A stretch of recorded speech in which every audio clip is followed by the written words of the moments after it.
All right, so we found us a trailer, a loadout that is, but we're out here in Virginia. Took a load with JB Hunt, and it's so hard to find anything around here. So I went ahead and decided to look for a loadout trailer. I did find a brand new swing door van going to Las Vegas, but they needed 9 months, so couldn't do that. Only got 7 months of my authority. So but we're gonna go ahead and settle for this. It's used and it's a reefer. When you get to your loadout trailers, make sure you always have this, your DOT sticker. 2021 with October. Broker is gonna send me all the paperwork for it. Also, verify. Make sure you verify that VIN number. Make sure it matches what you have on your Raycon. So also you gotta do your checks. Make sure you check it all the way around. It looks like the dealership here where they are storing it, they when they took off all the stickers and everything there, they did DOT on it, but we're still gonna check it out anyway. Let me see. But other than that, man, it's like the trailer doesn't look that bad. It's I think we could work with it, and this is exactly what I mean right here. There's no E-tracks to use your strap, but we have that load bar, so we're okay. You know what? One load bar is good enough. Overall, the trailers don't look that bad. It's an old CR England trailer, and they already put the Idaho tag on it. So this dealership, I guess they do that around here. They prepare the trailer for when something is sold, you know. So the seller brings it over here and they prep it to be road ready and get transferred. So, but other than that, we're looking for some loads from here to somewhere in the Midwest, north around Chicago area, Indianapolis area, something like that, something that pays decent. You know, we're just trying to make a little bit of money compared to like 4,000 trying to get out of here and get back west. No, we're not taking that. We're trying to make a little bit more than that, you know. So, but we're gonna do a inspection on this, inspect it, make sure she's good to go, and then we're loading up, baby.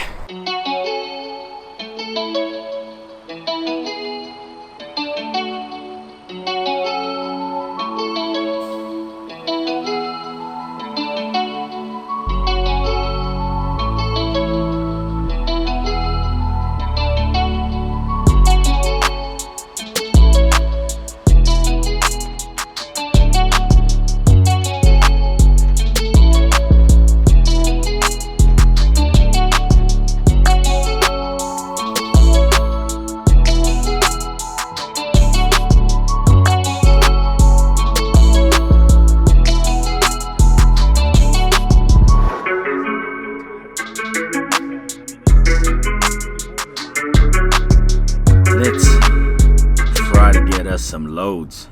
So right now I got Axle Logistics there.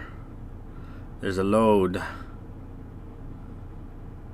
going to Lansing, Illinois. I think it's around 600 something miles. I would say 695, maybe 685 miles, and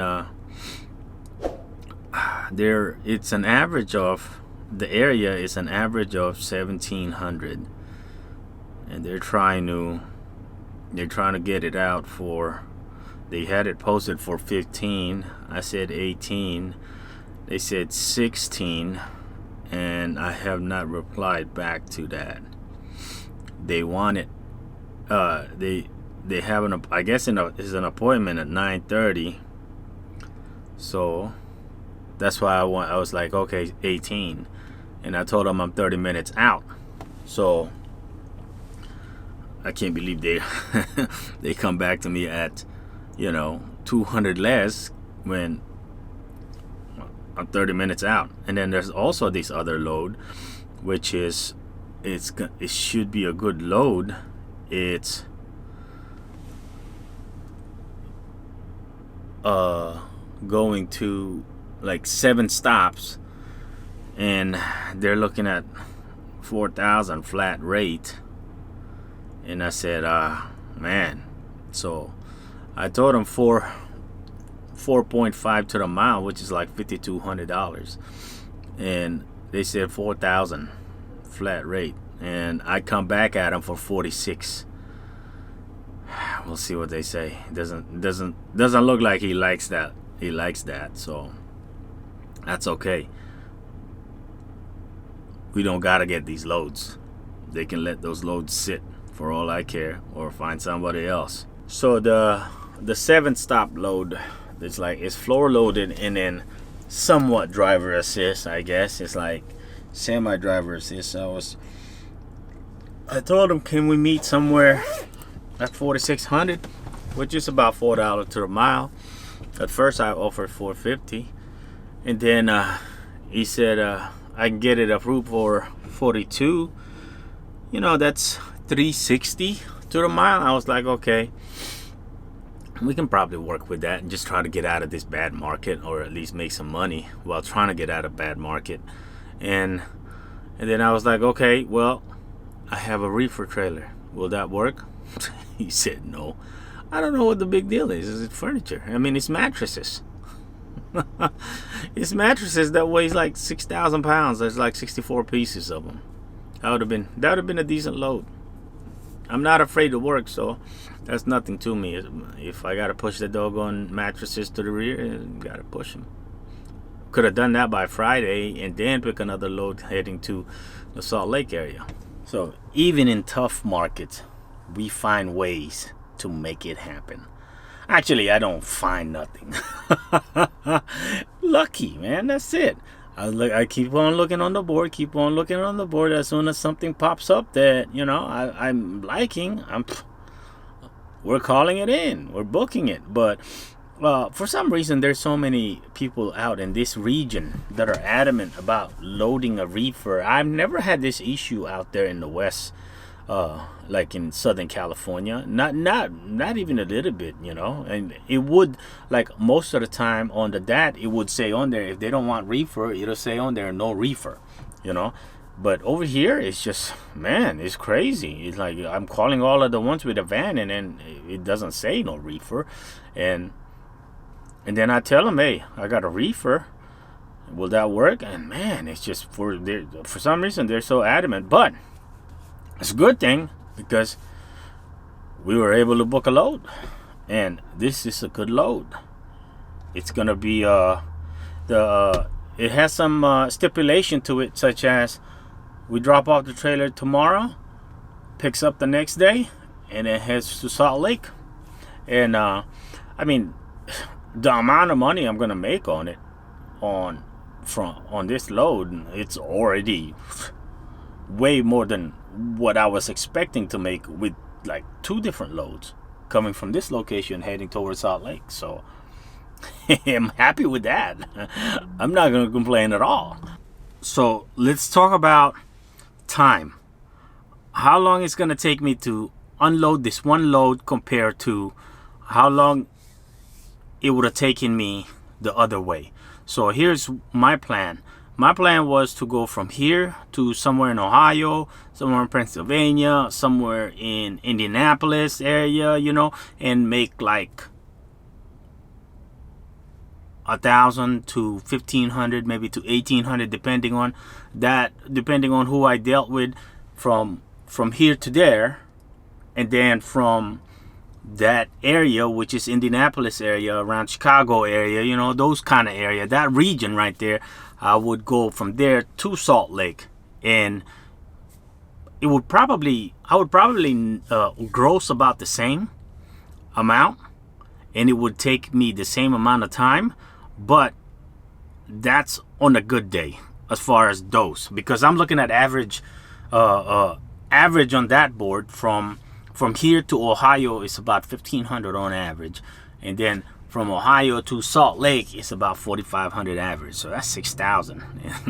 On this load, just this one load, we're making way more than that. So you do the math. So we definitely got lucky on that load. So anyway, last thought is that a lot of these things factor into my head as far as like how am I gonna get there? How much am I gonna make? you know. And then I look on the DAT board, on the DAT board, and then I look at averages, those lanes. I'm always looking at those. I'm looking at those lanes. What's averaging down that way, and then I type that in. I look it up on the DAT board and see how much loads it coming out of that region and whatnot. Depending, I mean, you could have good lanes out of there, but if you don't have a whole lot of loads coming out of there, you know, it's gonna be slim picking. So it wouldn't matter, you know. So it's that's why you have to do your research. That's why, like, a lot of owner operators, you know, even when I was thinking about becoming one, they always say don't do it, because it is a lot of headache. It really is. But I like it though. I enjoy it, at least for now. I do enjoy it. So, but if you like this video, man, hey, let me know down below. We're gonna come out with some more videos. So it's I'm liking it. I'm enjoying making the videos. I was getting bored. Like, I'm always trying to think on how to make an interesting video, you know, because if it's not interesting to me, I don't think it'll be interesting to you. So that's why I'm always trying to, you know, I'm trying to get better. I'm trying to think about, like, okay, how is this gonna appeal to others, you know? So, but anyway, let me know down below what you think, and how do you organize your loads. You know, me, I do a lot of things. I put a lot of things in perspective. I factor a lot of things before I execute and think about. I pre-plan it in my head, I guess you could say that. So, but anyway, till next time, we'll see y'all.